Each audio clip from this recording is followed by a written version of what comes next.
세상을 연결하는 뉴스 뉴스브리지입니다. 우리나라의 K 콘텐츠가 분야를 넘어 세계적으로 큰 인기를 끌고 있죠. 그런데 위상이 높아진 만큼 우리가 생각해봐야 할 문제도 있습니다. 콘텐츠 속에 존재하는 다양한 문화, 어떻게 접근해야 할지 조희정 교수와 이야기해봅니다. 교수님 어서 오세요. 네, 안녕하세요. 얼마 전 장성민 대통령실 미래전략기획관이 남아메리카 북부 지역에 있는 수리남을 좀 다녀왔습니다. 네. 수리남이요, 이제 나라 수리남이 넷플릭스 시리즈인 수리남에 강하게 반발을 했고 네. 수리남 한국 대사관이 현지 교민들에게 안전에 주의를 해라 예, 이런 예. 당부까지 했거든요. 이번 예방이 예사롭게 보이지 않습니다. 예, 맞습니다. 드라마죠. 드라마 수리남의 인기와 함께 이 수리남이 마약 국가다라는 이런 부정적 이미지로 그려진 데 대해서 수리남 정부가 말씀하신 대로 정부 차원의 항의를 했습니다. 물론 이 수리남 정부 반발과는 무관하게 현지 주민들 사이에서는 또 이 드라마가 마약 거래가 횡행하는 이제 자국 사회의 어떤 설정을 잘 지적했다라고 호응하는 목소리도 있었다고 해요. 실제로 이 드라마가 1990년대 말에서 2000년대 초까지 이 수리남에서 대규모 마약 밀매 조직을 운영하다가 붙잡혔던 조봉행 사건을 이제 모티프로 했기 때문이기도 합니다. 어쨌든 이런 논란이 자칫하면은 이 한국전의 참전국이기도 한 수리남과의 어떤 외교 문제로 비화되는 것 아니냐라는 우려도 있었고요. 최근에 사실 이 K-드라마나 아니면 K-콘텐츠가 세계적인 이런 주목을 받고 있는 이런 상황에서 어떻게 보면은 경종을 울린 그런 이슈였다고 생각합니다. 네, 우리 산토키 대통령이 함께 새 넷플릭스 드라마를 찍자 이런 말을 또 했다고 해요. 그래서 양국 관계의 불편함이 좀 해소되었기를 바랍니다. 네. 그런데 단순한 해프닝으로만 보기에는 이런 유사한 사례가 또 있습니다. 네, 베트남 넷플릭스에서 줄곧 1위를 달렸던 드라마죠. 작은 아씨들의 베트남 방영이 중단됐다는 소식입니다. 예, 맞습니다. 그 베트남의 정부 측에서 그 넷플릭스 측에 서면으로 요청을 했는데 이 작은 아씨들을 현지 방영에선 좀 내려달라라고 이제 요청이 되어서 또 중단이 됐다고 합니다. 그 베트남 정부가 이 작은 아씨들이 한국군을 베트남 전쟁 영웅처럼 그려가지고 본인들의 이제 국가를 모욕했고 또 베트남의 어떤 전쟁 역사를 왜곡했다라고 이제 문제를 삼은 점이었습니다. 이 3화와 8화에서 베트남 전쟁에 참전한 그런 등장 인물들이 한국군 1인당 베트콩 20명을 죽인 것. 이라고 이제 이야기를 했거나 아니면은 베트남에서 비밀 작전을 수행한 그 사람들은 이제 100대 1이다라고 이제 말했던 장면이 문제가 됐습니다. 네, 이런 장면들 어떤 문제가 있었다고 보시나요? 네, 정확하게 말하면 이제 대사에서의 어떤 문제라고도 할 수 있는데요. 이제 대사를 넘어서 어쩌면 이제 대사 안에 담긴 어떤 역사적 인식이나 시선의 문제였다고 생각을 합니다. 이 극 중에 베트남 전쟁에 참전했던 군인이자 이 사조직 정란회라는 것을 이제 세운 원기선 장군의 이제 대사가 좀 논란이 됐어요. 장군이 이제 했던 대사 가운데 한국인 이 군인은 베트콩 병사 20명을 죽일 수 있다. 어떤 군인은 10명까지 죽였다. 혹은 이제 한국 군인은 베트남 전쟁 영웅이다. 라는 식의 어떤 대사를 합니다. 그래서 이에 대해서 이제 베트남 누리꾼들이 굉장히 반발을 많이 했는데요. 베트남 전쟁을 이 사실과 굉장히 다르게 묘사했다. 또 이 패배 이후에 이 미디어 콘텐츠로 뭐 정신 승리를 한 거 아니냐, 왜 남의 나라 역사를 언급하는 거냐, 라면서 이제 항의 의견이 쏟아졌다고 합니다. 개인적인 생각으로는요, 이 돌아온 베트남 참전군의 그런 장성을 이제 악의 축으로 설정한 부분은 스토리텔링 상에서는 되게 설득력이 있었다고 저는 생각을 합니다만은 문제는 앞서 말씀드렸던 언급했던 그 대사에 담긴 시선, 즉 역사적인 어떤 관점입니다. 이거는 베트남전을 다룬 이제 숱한 미국 영화에서 볼 수 있는 그런 흔한 시선이기도 한데요.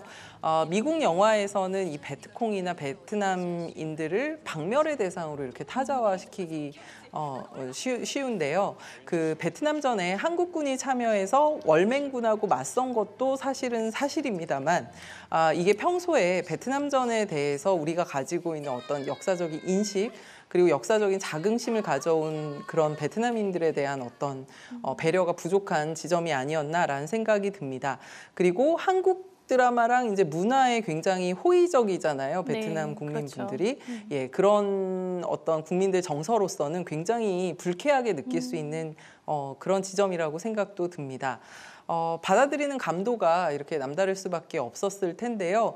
뭐 입장을 바꿔서 만약에 이제 우리가 우호적으로 생각하는 어느 모 국가에서 만든 드라마의 작중 인물이 뭐 일제시대 때 일본인들이 조선을 발전시켰다라는 식으로 만약에 네. 우리의 역사적 소재를 가지고 말한다면은 좀 참기가 어렵지 그럴 수 않을까라는 있죠. 생각이 네. 듭니다.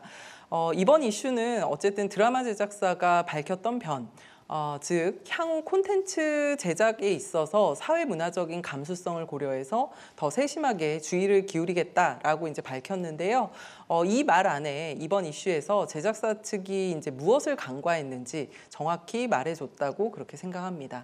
네, 말씀 중에 사회문화적 감수성의 문제.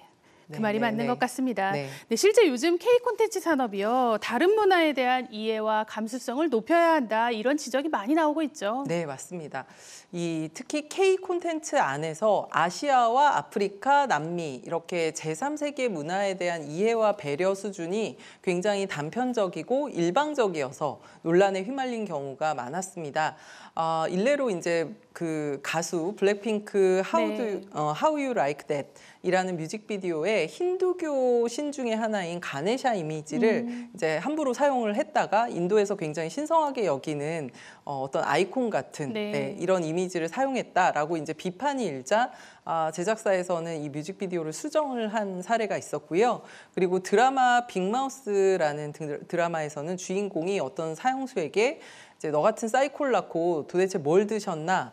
뭐 똠양꿍? 뭐 이런 식의 어떤 대사를 쳐서 그 태국인들의 또 분노를 사기도 했습니다. 사실 음식 똠양꿍은 이제 태국의 어떤 상징이기도 한데 어떻게 이제 태국에 그렇다면은 뭐 나쁜 놈들이 많다는 의미냐라면서 이제 불만을 제기하기도 했다고 합니다.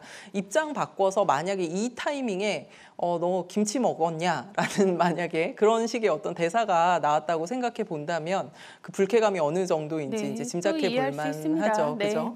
네. 이 밖에도 이제 드라마 종이의 집에서는 여주인공이 이제 도쿄라는 이름으로 나와요. 근데 도쿄를 왜 지었어? 라고 이제 이야기했을 때 나쁜 짓을 할 거잖아. 라는 뭐 일본은 이제 나쁜 짓을 한다라는 이제 반일 감정이라는 어떻게 보면 원작에는 이 부분이 없었거든요. 근데 이런 설정을 넣어서 논란이 되기도 했습니다. 또 작년에 방송된 라켓소년단이라는 이제 드라마에서는 이 배드민턴 국제 경기를 주관하는 인도네시아를 자국의 승리를 위해서 물불 가리지 않고 꼼수를 쓰는 그런 나라처럼 묘사를 해서 또 이 현지인들의 어떤 분노를 샀고요. 또 넷플릭스의 예능 솔로지옥에서는 이제 출연자들이 피부가 하얗다라는 말을 굉장히 반복적으로 사용을 해서 해외에서는 이것을 뭐 백인에 대한 어떤 선망이냐 라는 식으로 여겨서 인종주의 논란을 또 일기도 했습니다. 네, 말씀을 듣다 보니까 생각이 나는데요. 우리나라도 왜 할리우드 영화나 미국 영화에서요, 한인들은 주로 택시 운전을 한다든지 세탁소, 슈퍼마켓 주인을 한다든지 이렇게 설정이 됐었죠. 맞습니다. 네, 그래서 또 우리가 불과 몇 년 전만 해도 이런 문화나 설정에 대해서 차별적 표현이다라고 항의를 하는 입장이었는데 우리의 문화적 위상이 높아지면서 또 입장이 바뀐 게 아닌가 이런 생각이 또 듭니다. 네, 맞습니다. 이제는 어떻게 보면은 이 K 콘텐츠도 세계 주류 문화가 됐잖아요. 그래서 이 위상에 걸맞게 다양한 문화가 공존을 하는 뭐 이른바 이것을 뭐 샐러드볼이라든지 모자이크 사회라고 불리우는데 이런 식의 어떤 그릇이 되어야 한다라는 요구가 커지고 있습니다. 여기에 기반이 되는 거는 팩트 체크인 것 같아요. 그 뭐 상대의 그런 소재로 사용을 한 그런 어떤 국가에 대한 어떤 역사적인 부분, 문화적인 부분들 이런 부분들에 대한 팩트 체크라든지 그것을 바라보는 어떤 관점이나 아니면 철학적인 부분들 이런 것들을 훨씬 더 풍성하게 그리고 깊이 있게 바라볼 시점이 아닌가 싶습니다. 이 변두리 문화 콘텐츠의 어떤 생산국에서 이제 주류 생산국으로 넘어가는 시점이라고 볼 수가 있을 것 같은데요. 우리가 이제 세계 시민으로서 조금 더 이렇게 뭐랄까요, 이제 범위를 조금 넓혀서 성찰을 한다든지 아니면 표현 문제에 대해서 조금 더 진지하게 고찰할 필요가 있겠습니다. 네, 그렇습니다. 우리의 문화적 위상이 높아진 만큼 또 세계 시민으로서의 역량이 필요하겠죠. 네, 교수님 오늘 말씀 잘 들었습니다. 네, 감사합니다.